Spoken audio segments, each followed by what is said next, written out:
Hi, good morning, good afternoon, good evening. Welcome to another live.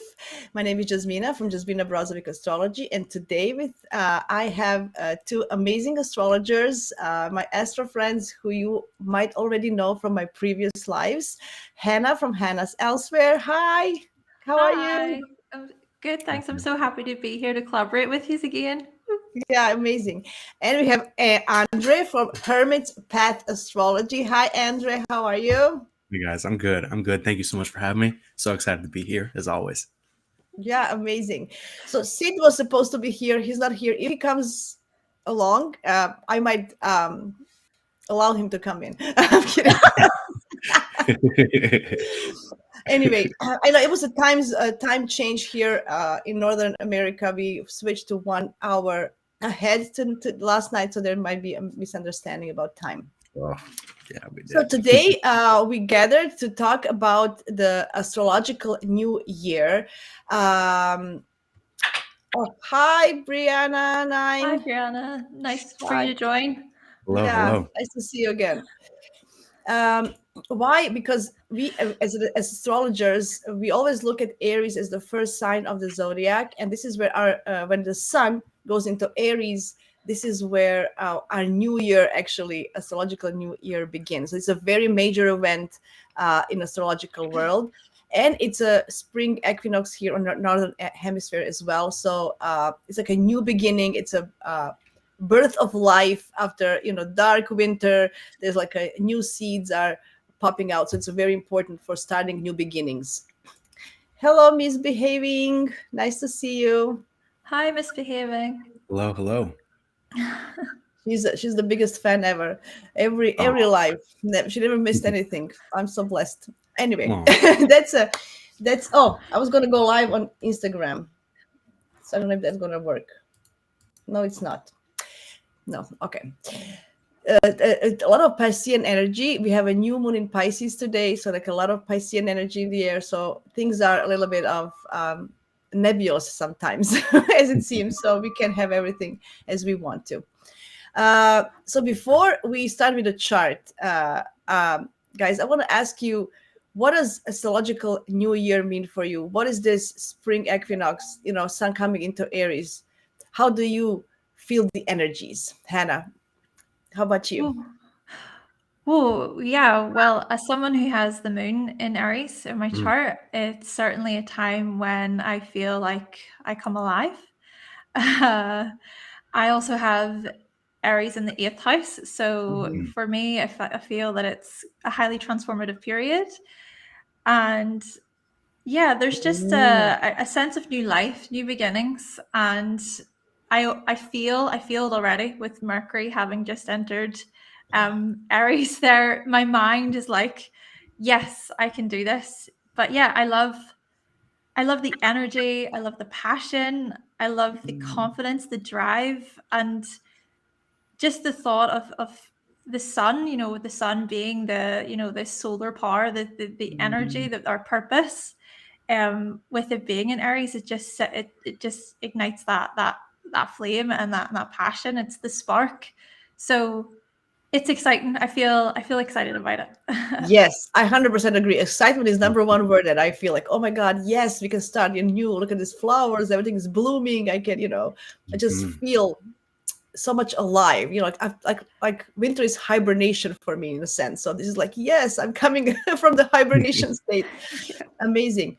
Andrew, I go to you. I just want to say hi to Catherine. Hi, Kathy. Hi, She's my Catherine. Hi. She's my astro friend from Judders. We have a from my Steve Judd class that we took. We still meet every week and do mystery charts and stuff like that. So she's one of my Judders friends. Cool. Beautiful. Nice to see you here, Andre. What do you think? What do you feel? How is spring equinox and Aries season for you? Yeah. I have most, if not all, my planets in autumnal and winter signs. So Mm. it's I'm good with this time of year, but like when spring comes around, and also the fact that I don't really have that much fire in my chart except my Sagittarius midheaven. Mhm. I have it's very like it's pretty revitalizing. Um, I love seeing. the glyph of Aries, I love thinking of it as a sapling that's just finished like germinating and pushing itself out of the ground, and like it just makes me realize like the embodying spirit of Aries. Like a seed has to be like shoved into the ground, and then it has to be watered, and it has to get the correct amount of sunlight for it to crack open, and its sapling to push through the dirt and like emerge victorious. And like that to me is very Aries, and I feel it feels good. It feels good to have like that revitalization, that life, that passion, that energy that Hannah was talking about.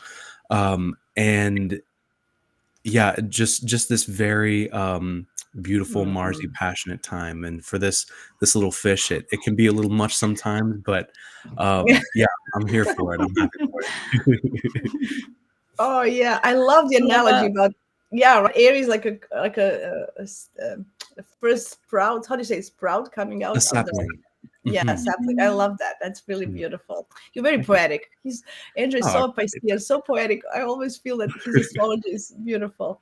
that. Oh, thank you. Um, yeah, I just want to mention something. I don't know if you guys do it. So the for the when the spring season comes and Aries season, the first new moon in Aries. Usually this year is going to be an eclipse, but Mm, usually I always set up like I make a vision board for the year ahead. mm, So you know how people do for New Year's resolutions. My New Year's resolution, let's say, I do it for the new moon, first new moon in Aries in the year, and that's how I make I cut off stuff um, from the magazines, and I literally have a vision board, and I put stuff that I visualize for the year ahead. So I would mhm, suggest, if you are creative, or if you have if you want to do something like that, it's very good to like a initiation of a new year for me. This is how I celebrate my my astrological new year. Anyway, just I wanted to put out there if anybody would like to do that.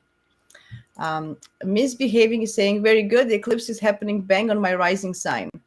Perhaps I need to work on that. Yeah, that would be really good. Yeah, just mm, take care of your health. We already talked mhm, about this, but Powerful. vision, yeah, vision boards are really, really cool. Very, really mhm. cool. Okay, so I'm gonna pull up the chart of this. If I can share my screen, hopefully I can, of the chart of when. Oh, there it is. Okay, you'll tell me if you can see the chart. Okay, do we see the chart?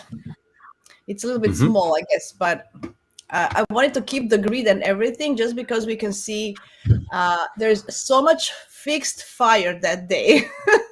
Mm, It's gosh, like yeah. eternal flame, like a Leo energy, actually, like a signature Leo energy. Hannah, Mhm. what is your first impression of this ingress? Yeah.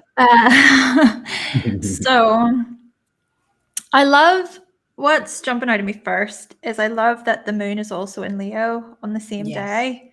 So there's that furthering of the passion and the creativity. There's just more of that fire that's going to be present. But then the Leo part of it adds fun, enthusiasm, some playfulness. So there's I would say, assess for life on the at the beginning of Aries season, which could be, it's a good opportunity to maybe embrace that a little bit. I love that. I love that. Yeah, it's like it's very playful energy. Andrew, what is your first impression of this chart? Yeah, I really what jumped out at me was like the concentration of planets in Pisces and then the immediate other concentration of planets Mm-hmm. in Aries. Mm-hmm. Um and then yeah, the sun in Aries directly trining the moon in Leo the day Yeah. that it ingresses in there. It's very potent. So it kind of made me think of so the last decan of Pisces is the 10 of Cups, and it is a Pisces. It is a Mars ruled decan. And I don't know if you guys have seen the 10 of Cups. I probably should have brought it with me, but it depicts a family, very happy, dancing in this background with a rainbow above them, and 10 cups in that rainbow. So in that fire water sort of thing, like, and light, it made me think of a rainbow. And that Mhm. card to me is like, how do we what is our rainbow? Like, what is our depiction of happily ever after? The cups are very symbolic cards, so it seems like that sort of energy is manifesting itself, and like it made me want to ask, like, what kinds of symbols do we use to spur ourselves on to pursue, to passionately pursue our happily ever after? What does that look like? What does that feel like for us? So yeah, it just kind of made me think of this like ethereal rainbow sort of energy and all that it implies, that it's there, it's beautiful. It might be, you know, impermanent and fleeting, but it matters to us subjectively, and that, you know, anything subjective to us is very real. um, so how do we look for that? What is that? What kind of symbol do we use to spur ourselves on and that happily ever after? And how do we go for it? And yeah, there's some other aspects that stood out to me. I talked about the trine between the sun and the moon. Also, the opposition of the moon and Pluto, like right there, like Mhm. Yeah. okay. Um, Mm. that was pretty significant to me too. And then I'm sorry, the Venus Saturn conjunction. Mhm. Mhm. Yeah, Yeah. those, we'll talk about those later. But that's kind of what stood out to me in this chart, and all the water and fire energy. It does feel a little Mm. transitional, but finally, it feels like our foot's going on the gas pedal, and we're doing something with that. You know. Mm. Mhm. Mhm. Yeah, I like that. And especially we are in tune with our emotion and our sensitive, sensible side. And we have a Hmm. passion. So there's like a we are going with our hearts forward, right? Hmm. And with our whole selves. I like that very much. Yes. Um, and I was just when Andrew was talking about rainbows, I was thinking this is just a couple of days after St. Patrick's Day in Ireland, and there's rainbow and leprechauns and all this connection to That's that. true. Yeah, it's Love amazing. Yeah. That is beautiful. So is St. Patrick's Day something of a kind of a celebration of spring as well in Ireland, or no? I'm a little bit aggression, but I'm just curious. Oh, honestly, I don't. It sounds terrible, but I don't really know very much about Okay, St. okay, Patrick's Day. okay. I know there's a I think he's chasing. There's like a luck element, like chasing luck or having some kind of luck. So I'm thinking with the rainbows. We're also kind of chasing our rainbows, chasing, as Andrea mentioned, our where are we going? Like, what do we want? How we get our rainbows in our lives? So I think that's Mhm. beautiful, Mm, amazing. Okay, so let's dive in. So first, we noticed a sun and a moon are having a great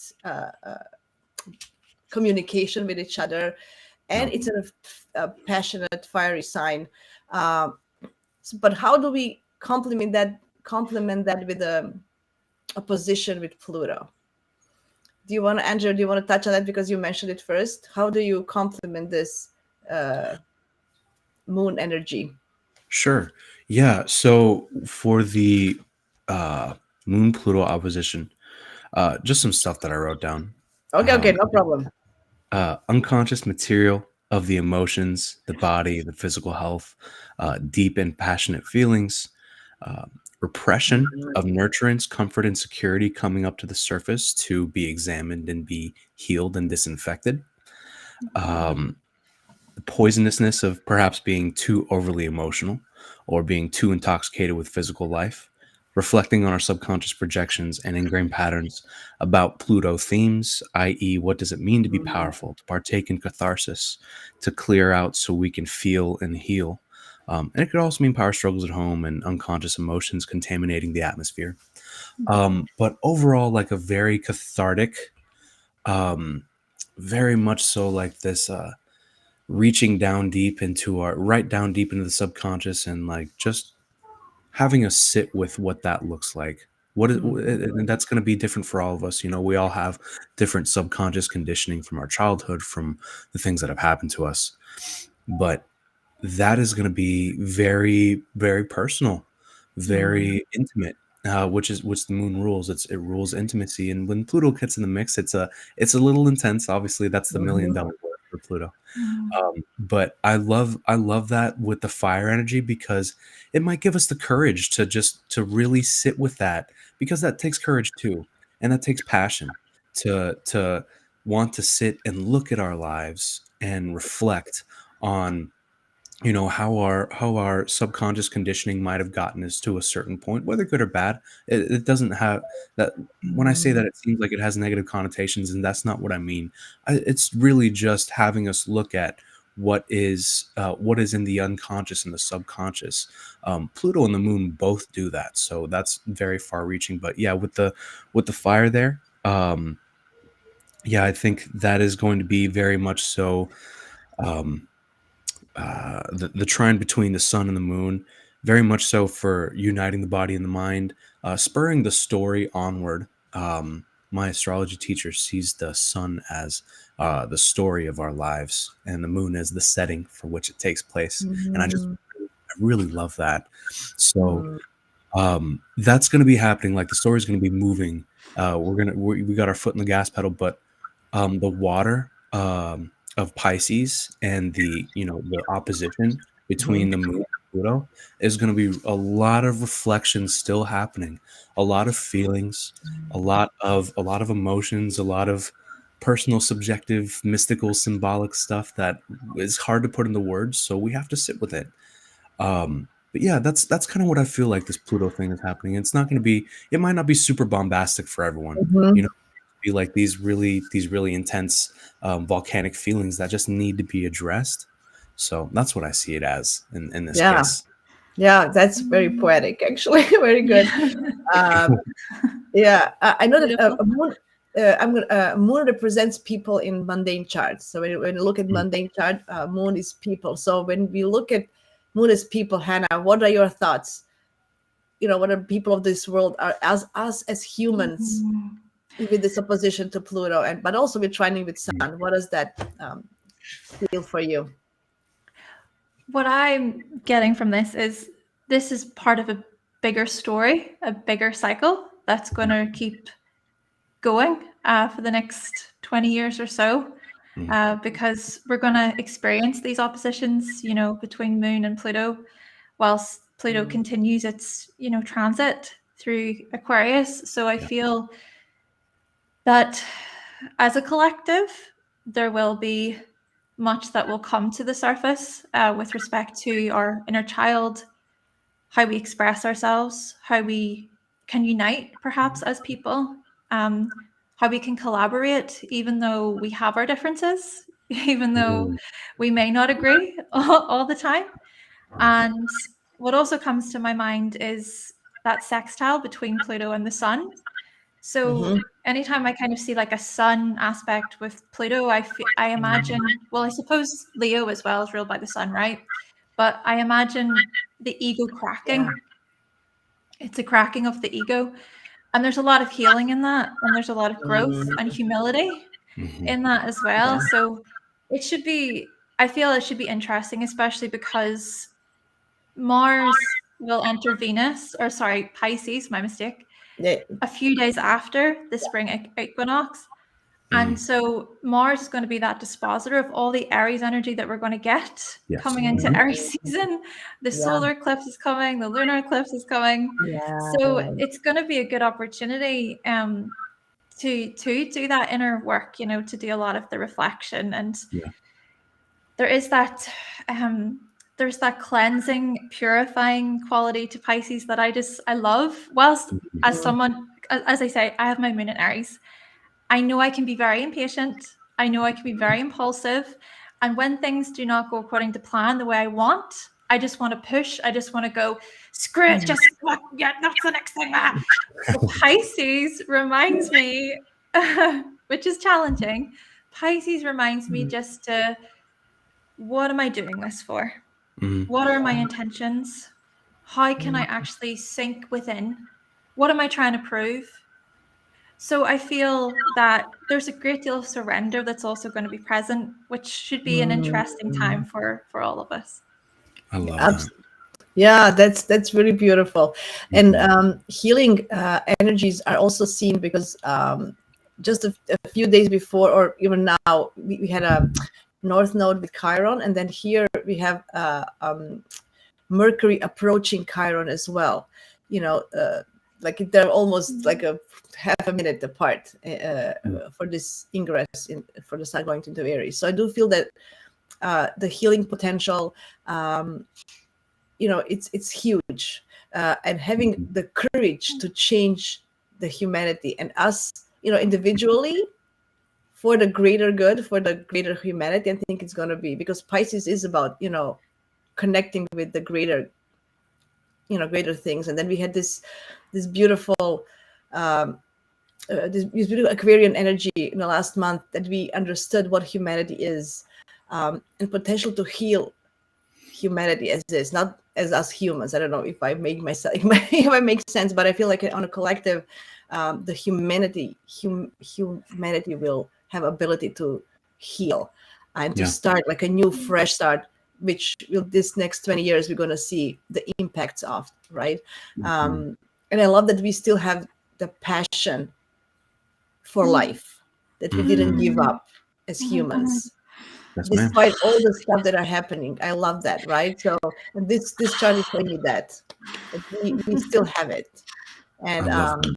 yeah, and we're just gonna, I think we're gonna grow more together in the next 20 years, even more, and it's gonna be really, really nice. That's beautiful. Yeah, awesome, guys. Okay, what next? What now, Han, I'll put you on the spot. What do you like? What would you like to talk about? Which aspect? Saturn, Venus conjunction, or Neptune Neptune Sun conjunction? Although it's out of sign, but it's still interesting because they were, very close just a couple of days before. What would I like to talk about? I feel like I need a bit more time to think. So, Andre, if you have something on the top of your head, you go for it first. No, you mentioned the Venus Saturn conjunction. I think that might be interesting. I did, yeah. So that to me, so Venus is exalted in Pisces, so that to me immediately is already like, oh, that's pretty cool. I would hope that Venus has a little more umph here. And see, yeah, I'll read what I Venus, wrote. Venus and Jupiter are in immutable Mutual reception. Yeah. So that I feel it's beautiful, right? Yes, it is. Because there are two benefics that we consider benefics, that immutable reception. So this is, and it's Jupiter and Venus. So it's giving me hope. It's hope for it really gives me hope and optimism, and for understanding, because Venus in Pisces is also our relationship with divinity, with the subconscious, with the greater, with the collective, right? So it gives me hope that we can really understand and blend. So it gives me another layer of what I was talking just previously with Chiron. Yes, absolutely. Yeah, that whole mutual reception imagery is beautiful because the two benefic planets in benefic signs, like, wow, just beautiful. So with Saturn there, so with Saturn there, I feel like it gives us an opportunity for longevity, whatever that word is, for long-term things. It gives us stability. It gives us, long-term results and hope. Like, it's not going to be something, this, because it is Aries, it is kind of a lot of impatience and fast, as Hannah mentioned. With these other aspects, I feel that we have the spark that can turn into a long eternal flame, as I said, because we have fixed fire as an overall energy. So this spark with all this beautiful energy with Jupiter and Venus, it gives us something that we can have our passion be there for a long time, and Saturn will help us with that. I don't know if that makes sense, but I feel that we can have this eternal. It's not going to be something. It's Aries, it's fast, and it's gone tomorrow. I don't think it's going to be that. I think it's Aries fast. Here's the spark. I lit the fire, and then the fire is going to burn for a long time, and the fire is our passion, our hearts. And anyway, that's my overtake of this year. I love that. Yeah, it has this really like, to me, has this really powerful ability to press onward and to forge forward and to like break new ground and boldly go Mhm. where no one has gone before and do all that passionately. But at the same time, it has this ability to like go inward and Mm. reflect and introspect, and Mhm. just have this really just have the ability to sit with itself and be like, okay, all this is happening right now. How does this make me? How am I feeling about this? And it might not be super easy to communicate because there's not much air in the chart, save for, well, the dispositor of this chart is in Aquarius. Mars is in Aquarius, so that would be significant to talk about too. We might want to talk about that, but um, the ability to feel these feelings is going to be very potent. Talking about them might be a little more difficult. Like, Mars doesn't really want to talk. He just wants to do. He just Yeah. wants to act. Um, but yeah, to go back to what I was saying about the Venus Saturn conjunction, I feel like talking about Venus and Pisces is just so necessary alone because it's a Mhm. beautiful place for Venus. I always see this placement as, it reminds me of love being the universal solvent of alchemy. How we can have all these attachments, all these perceptions, whether you know, deep or superficial, all these values, all these things, and you know, we can compare and contrast and like into the get really enmeshed and entrenched in like what we value and what, you know, as opposed to what others value. Mm. Pisces just kind of takes that and is like, no, we're not gonna compare and make each other feel bad or inferior or what have you. Everything is about love, and that Mhm. might sound cliche and it might sound like whatever, but I don't care. um, the, Yeah. it's about this need to like understand that we all have an inner life and we all have feelings and we all experience feelings, and we need to we Venus asks us to realize that in love and harmony, how we perceive beauty, to see that love makes life beautiful. Love makes living life in the physical realm, even though it's hard, even though we, you know, even though we have these like very these very daunting experiences that happen to us, that love is still there and still Mhm. alive. And I think Venus here reminds us of that. But yeah, and it asks us to find the divine in the mundane, how God reflects itself here. But as for the actual conjunction itself, I love the longevity that Jasmine was mentioning. Yeah. Um, Longevity in relationships. It's not just, yes, it could happen. Like there could be some coldness and some distance in relationships or something like that. It could happen, but I love this placement for the longevity and the discipline and the maturity and the Mhm. boundaries and like the responsibility, all that in relationships, especially because Venus is so comfortable in Pisces, and it's just kind of, I feel like she's kind of helping Saturn out, Yeah. you know, Yeah. not be a little more flowy and just Mhm. like just feel, because Saturn also is just about results. Doesn't really uh, it feels very deeply, but it's not like the first thing on the totem pole that it does. It like it's, yeah, it can be a little cold in that way, but I think Venus is helping Saturn feel here. And Mhm. so some things that I wrote down here about this conjunction. We might hit a wall in love and relationships, but that very hitting of that wall is asking us to examine how we got to this point. Why do we keep hitting our head on this wall? What is this recurring lesson, this recurring karmic lesson that we might need to examine? So we need to search along this wall until we find the dweller of that threshold. And the dweller of that threshold is a personification of our actions in love and relationships, how we relate to people, um, how we perceive beauty, how we, you know, all the Venus things. And it might be a little hard to confront, but once we do, we step through a threshold into a new paradigm of love and how we do that. It's a quality control check of Venus. Mm. Whenever Saturn hits something, it's a quality control check. It's like, how is this doing? You know, are we Is this working for us? Like, is it not working for us? Okay, if it's not working, what needs to be done away with? And if it is working, what is sustainable? What stands the test of time? What promotes longevity? So I feel like that's really going to be a big theme. I think that's a big theme whenever Venus and Saturn get together. That kind of examination of the karma, if you will, the effects of our actions in love and relationships. Mm. And yeah, it's also good for disciplined spending. Don't spend all your money. And the beauty of self control and chiseling away at parts of us that are no longer serving us and are no longer sustainable.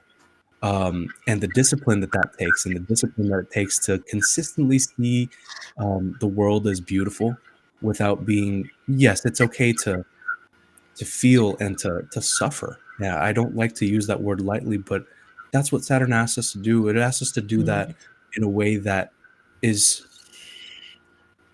and I don't have the authority to say what is constructive and what is not constructive about suffering, but just the element of suffering that helps us realize that we are alive and that we feel and that we're here and that we can heal too. Um, And yeah, I think that this conjunction between Venus and Saturn is just really beautiful for self work, realizing the beauty of contemplation, of meditation, of self examination, of self inquiry, and reflection. So, some thoughts That about is that. so beautiful and romantic, Andre. I'm like, yay.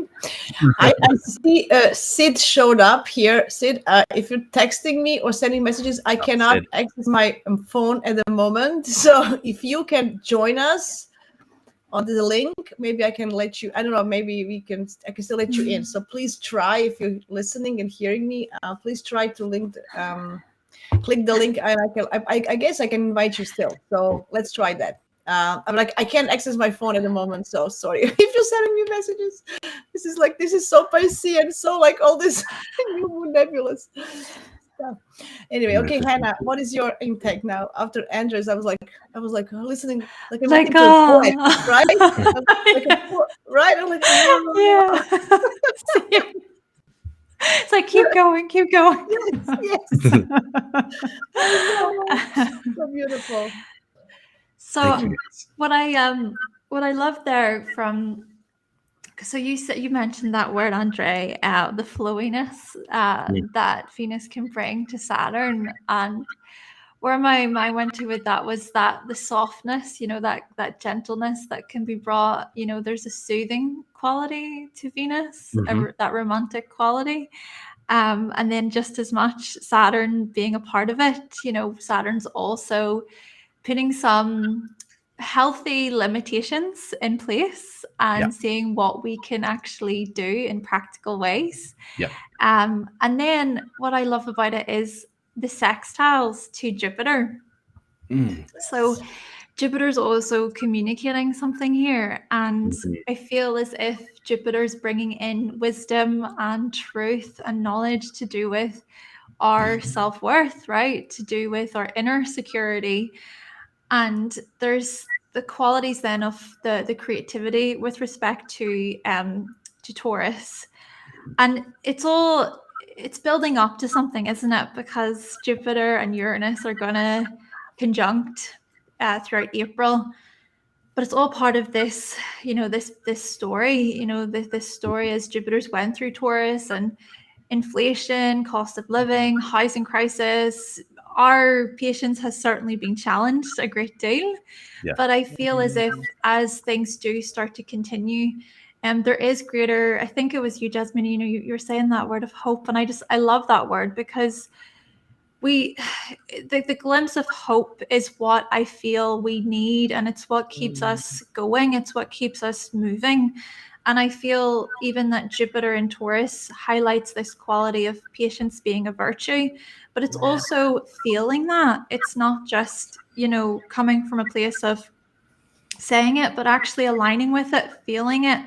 And that's where the Pisces piece, I think, also comes in. And you're saying about with the mutual reception as well.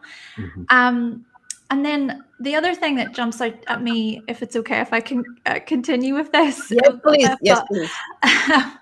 It's to do with so Mars in Aquarius there making a trine to Vesta in Mm-hmm. Gemini. So I kind of go back and I think about how, so currently Mars is in a bit of a challenging position with the squares to Uranus, and there's a lot of movement. There's like there's this electrifying current with this square, but I feel like what it's challenging is, okay, how can we upgrade? How can we upskill? What can we do differently? How can we innovate? And sure, there's some frustrations in that, some tensions in that.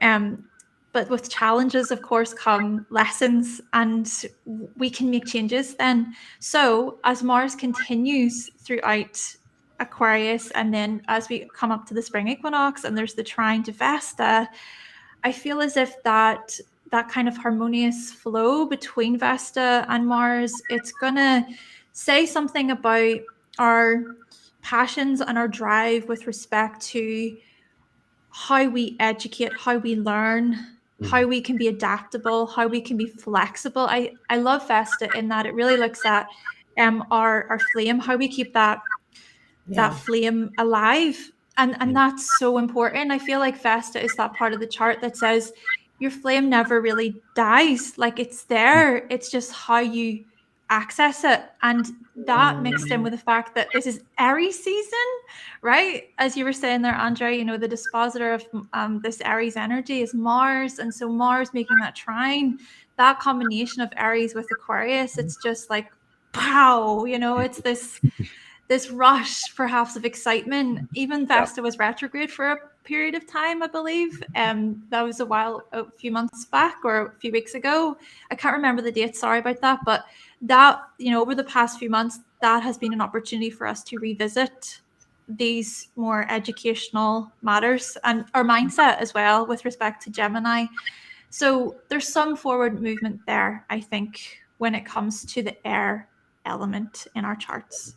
Yes. mm. Wow. I love that. I love that. Wow. Before we continue, just say hi to Brandy. She has to leave. I just want to say hi. Thank you for being here. Thanks, everybody. I'm sorry we Thank missed it. you. Thanks, Brandy. Yeah. Um, yeah, that's lovely. And yeah, I'm mentioning Vesta. I love that. Beautiful. That's beautiful. Mhm. Vesta is about heart and home, as they say. It's where where we feel that passion, and for sure we're gonna have it here in this chart. What I wanted to mention is Jupiter is traditional final dispositors of all this Piscean energy here, right? And Mhm. then Saturn is a traditional dispositor of the Aries energy here. So again, we have this Jupiter Saturn um, rulership kind of. Yes, we have hope, we have optimism, we can grow, but then Saturn is telling us, yes, but let's think long term. You know, Mhm. let's think how can we start something that we're going to have benefits from for a long time, not just now. Yeah. So so it's a quality over quantity. This is Yes, what ma'am. I feel that is going to be really important to go forward. Mhm. Yeah, I just wanted to mention that as a thought. It's so true. So true. And like, um, I having Saturn in Pisces myself, I feel like Saturn being there is asking us to cultivate a constructive and practical gratitude and idealism. Mm. Um, just like to me, Venus, I guess both the benefics in general, but especially Venus is about contentment and being like content with where we are and just like happy and just like looking around and being like, oh, I'm so thankful. I'm so Yeah. grateful for like what I have, for the circumstances that have brought me here. Um, and Venus just really helps us appreciate that beauty of that present moment. So um, when Saturn's in the sign that Venus exalts in, conjunct Venus, I really feel like it's going to have this effect of like, yeah, like these are all very beautiful feelings and all that, but what can we, in Saturn fashion is always like, what can we practically do with these things? How can we practically integrate them into our lives? And I feel like here, that practical idealism, that hope, that we were talking about earlier, that we touched on, is very integral in this configuration. And yeah, it just really helps us sift through the symbols that we use, because I'm finding that we all use archetypal symbols in our own way to relate to life. Mhm. So Saturn and Venus here are both are evaluators, you know. Venus is a little more nicely, and Saturn is just kind of down to brass tacks about it. But both want to evaluate, both want to weigh, both want to Mhm. make sound judgments on things. So yeah, what sound judgments are we using on these symbols that spur us forward, and how is that manifesting in our actual going forward, and with all this Aries energy, with the Sun in Aries, with Mercury in Aries, Chiron there too, and the North Node.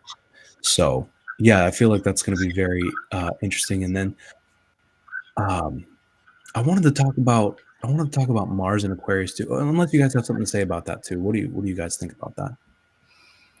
No, it's beautiful. I just want to say that that's actually a great balance against this Aries energy that you mentioned, because Mercury and Sun together in Aries can be like really innovative. Which is good because Jupiter is with Uranus, so there is a great possibility to see new ideas, to go forward with new. And then this, what you mentioned, Saturn, Venus are going to give us um, the reasoning, which ideas to keep, which to discard, which innovation should we go forward with. Like it's I think it's a good blend that we have both, Mhm. because with this Aries, it's always like, oh yeah, I can do it now, right away, everything, this is good, this is, and then I think it's really balanced chart at the end. We have a lot of, Mhm. so I love that.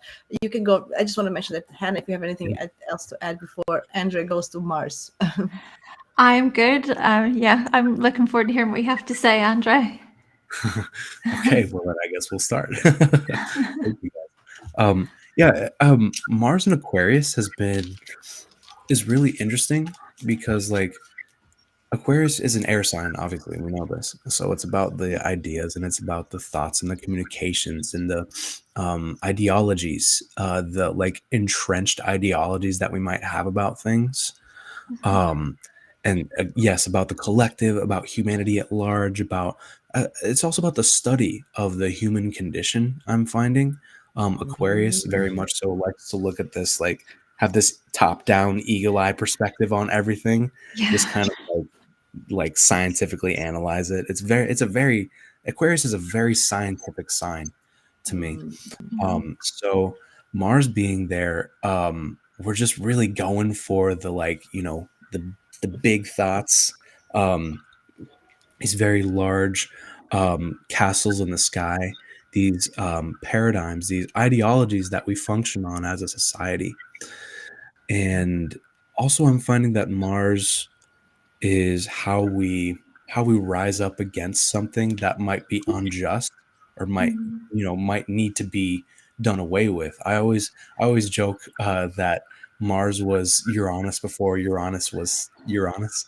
Um, it has this very revolutionary energy, but like because revolution comes about because when people just can't take it anymore and they have Mhm. to do something, and they're like, and that's what Mars asks us to do is like, what are you doing? Like, are you doing something about this? Are you being complacent? Like, if you are, come on, let's get some fire under us and let's do something. So um this whole thing, like it makes me think about like how Aquarius energy can manifest in an unbalanced way that just kind of wants to rise up against. So, thought and information control to me it might be kind of it just that's just kind of what came through for me with Mars and Aquarius. Rising up against thought and information control, suppression of information, suppression of learning, suppression of new ideals and new ideas, um, and what we are doing to combat that, not in like a malicious way, but like how are we pushing back against that sort of like against that restriction of information, that restriction of knowledge. So I feel like that kind of has a tie-in with this this chart, Mars being the dispositor of the spring equinox. Yeah, that's beautiful. I like that because I do feel that we this year, this astrological year, next astrological year from this equinox, it can bring us a lot of innovations, a lot of Yeah. new things, and we're gonna see that happening for sure. I mean, Uranus and Jupiter are together. We have Pluto and Aquarius almost the whole year, just a little bit, and in the fall, and then with this chart is indicating that yes, there will be a lot of new things that would happen, that people are gonna be like, "What?" We didn't expect that. Yes, that's Yeah. for sure. Hmm. Hannah, what are your thoughts? Yeah, I would agree. And we're seeing a lot of examples of that already, Yeah. with all the new products coming out. And well, I think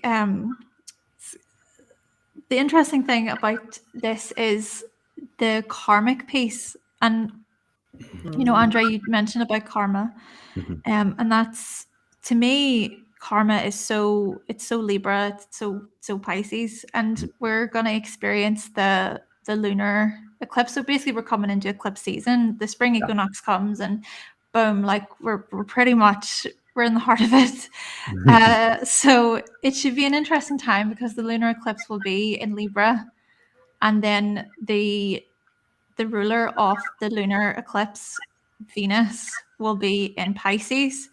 Um, and then Mars as well will be in Pisces whenever the solar eclipse happens. Actually, it'll also be there during the lunar eclipse too. So there's a lot of lessons I feel to do with karma. And that's not to say, that karma is good or bad. It's just really about our actions and our decisions. What choices have we made? And what are the consequences of our actions and choices?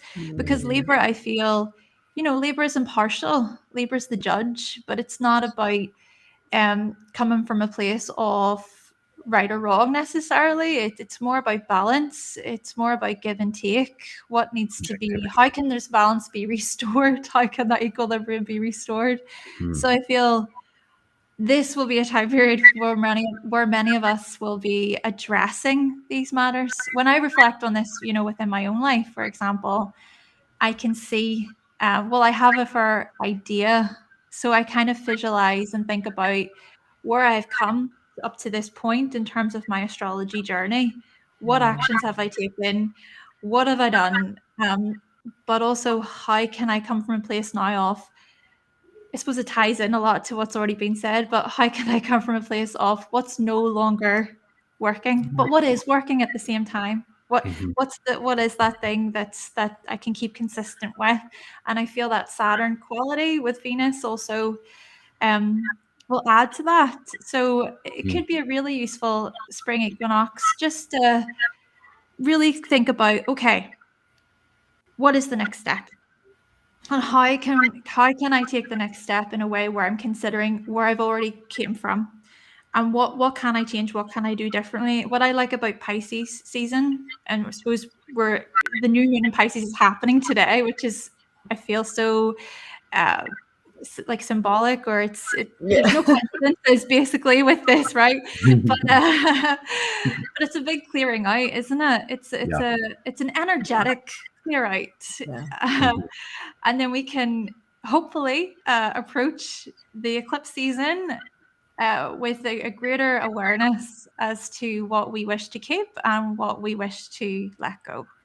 Beautiful.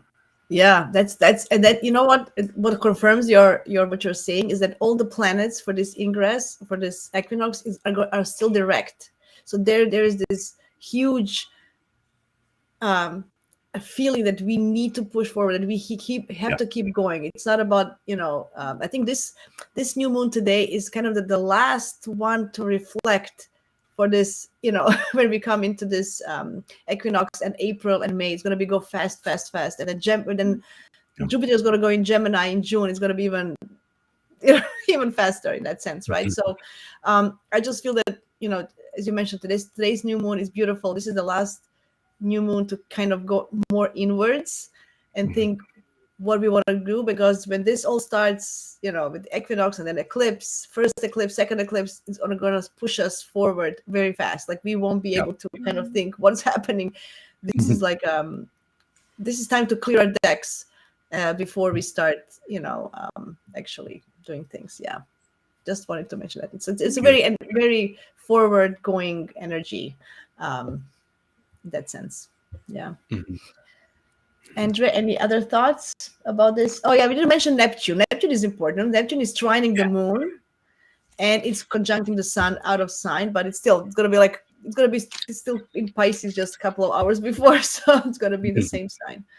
So, what do you feel about Neptune role in this? And it's a modern ruler of Pisces as well. So, Right.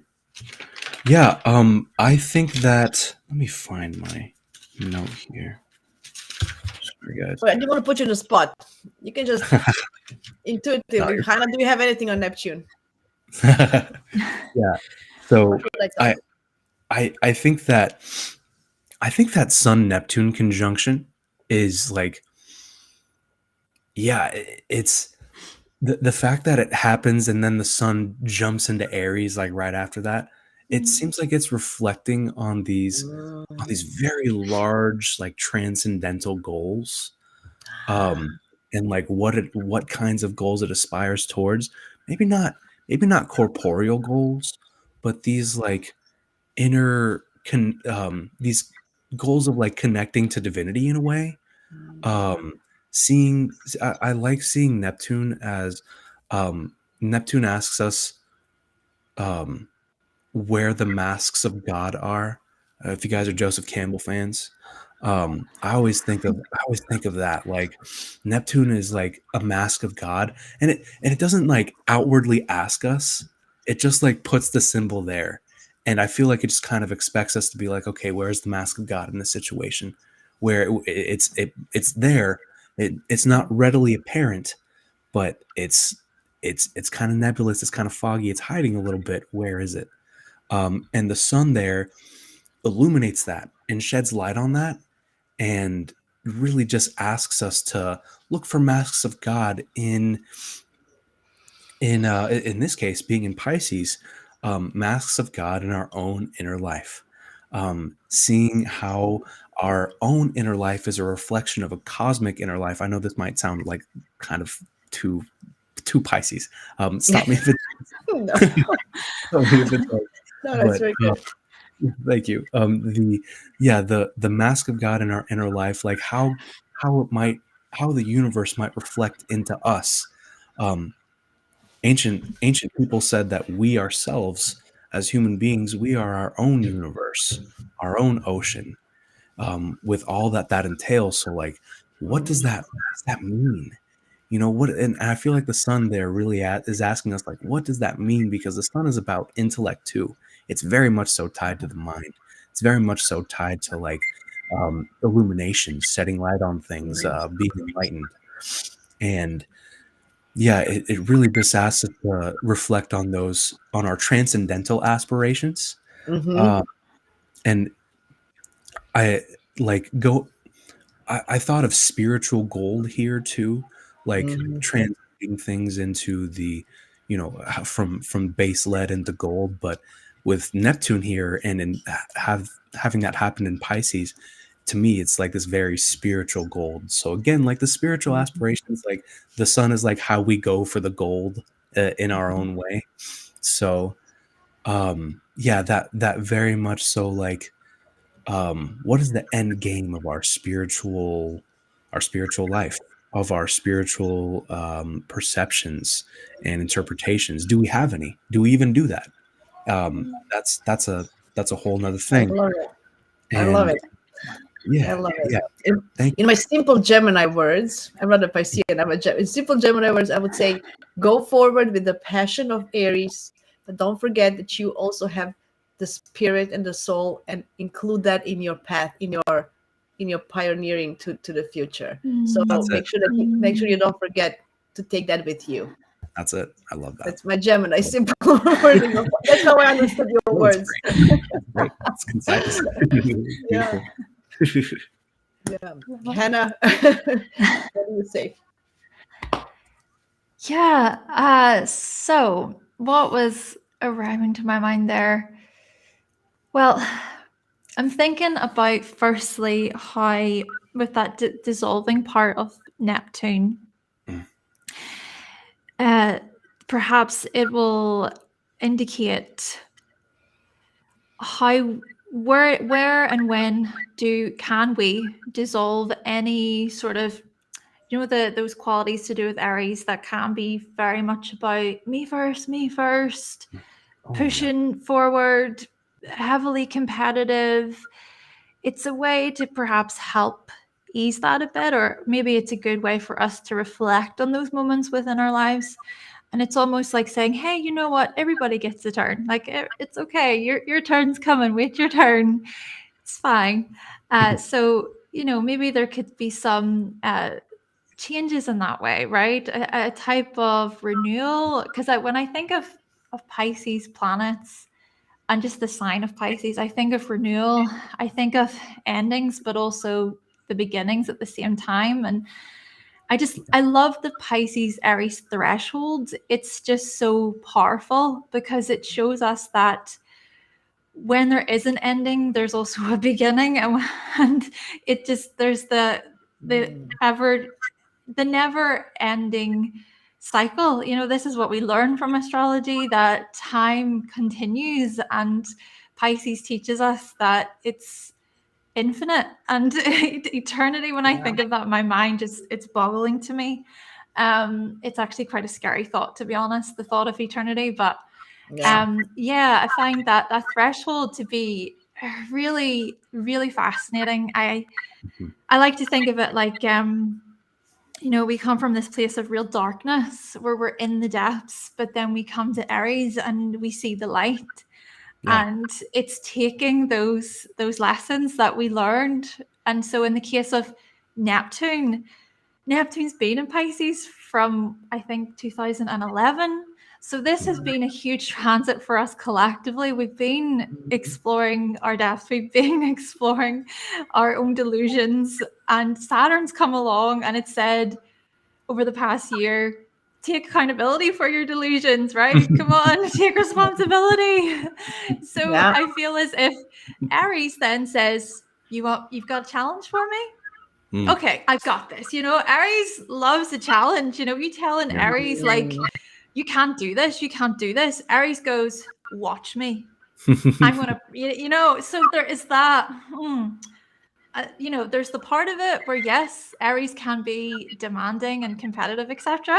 So there's that ease with Neptune a bit, but there's also the part of it where it says, do you know what? There is a part of you here, Aries, that continues on, and you're up for the challenge. So I feel like Neptune can also assist that part of Aries as well, and maybe that can come through our dreams, our Mm. music, how we write, Yeah. how you know, all the Piscean themes, right? Dancing. It could be quite an energetic day, you know, where Yeah. we lose ourselves in a really like upbeat like song, and you know, so yeah, it should be an interesting day, I think. Oh yeah. I love the I just really quick. I love everything you said, obviously. I especially loved the symbolism that you compared to like of this period of darkness and then light emerging. That's literally what this is. Like Pisces being a winter sign, especially the end of winter. It can winter signs are all periods of where darkness is dominant, but the light is slowly beginning to return. The light of spring is slowly beginning to return. So Pisces, especially being on that threshold, it has that light right there. That's why it's such a hopeful, aspirational sign. And it thinks all on the inside of like all the possibilities and all the hopes and all the dreams that it has and all these and all, you know, how we would ideally like it to go. And then it's like this incubation period kind of, you know.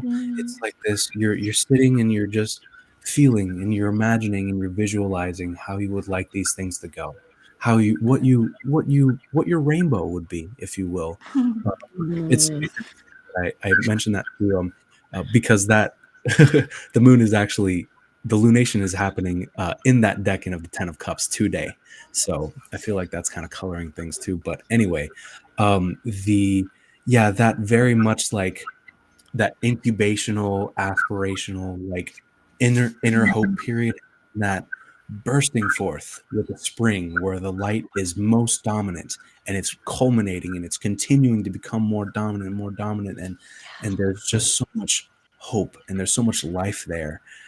So yeah, that kind of like losing yourself there, just go with the flow with that, because I mean we need Mm. Mhm. after after the winter, after the cold, the bitterness, the that just that kind of hard time of reflection. Now we finally have this chance to burst forth as saplings and and just rejoice in the sunlight and in the warmth and the life. And I just really love that, Hannah. That was really beautiful. So I Uh, wanted to comment on that too. I just when you guys were talking now, the image in my head was, when you have like on a soil a little bit of snow, but then there's Mhm. this spring flower comes up from the snow, Mhm. right? From the soil, but there's still snow, but the flower comes up. You know that picture of the like little, spring white or purple flowers. I don't know what they're called. And but it's still winter and dark, but then it's still, look, I'm here. This Mhm. is what I this is the image when I listen to you guys. It's Love exactly, the time between the dark when the dark and light meet. that. That's Mhm. the little thing. Yeah. Yeah. So I feel Oh. we are so under this new moon in Pisces. This is like we're so poetic in this our imagination is going. This is beautiful. Yeah, I think overall, this spring and this year is. I think it's very. I'm positive about it. I think it's passionate. I think we have innovation and passion, but still taking ourselves equip equipping ourselves with intuition and hope and optimism on this journey for the new paths that we are um, starting to kind of to find a new path for our future. Mhm. That would be my summary. So before we because we are over an hour, and I know we Oh have wow, busy lives. So already.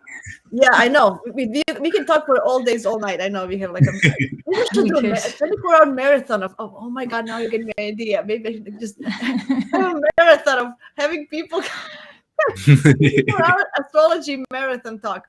Would Yeah. somebody listen to that? I think that people would. I'd Right? listen to it like a revolving door talk, you know? That'd be cool. That'd be cool. I'll be in it. Shoot. Look, my Gemini brain. I'm already having ideas. Look at that. Um, Love so that. before we close, guys, tell me the final thoughts of this spring and this astrological year in a few words, and then we're gonna close up for today. Mm. Oh. Who wants to go first? I think Andre. Okay, I think Okay. Hannah will let you have the Okay. first.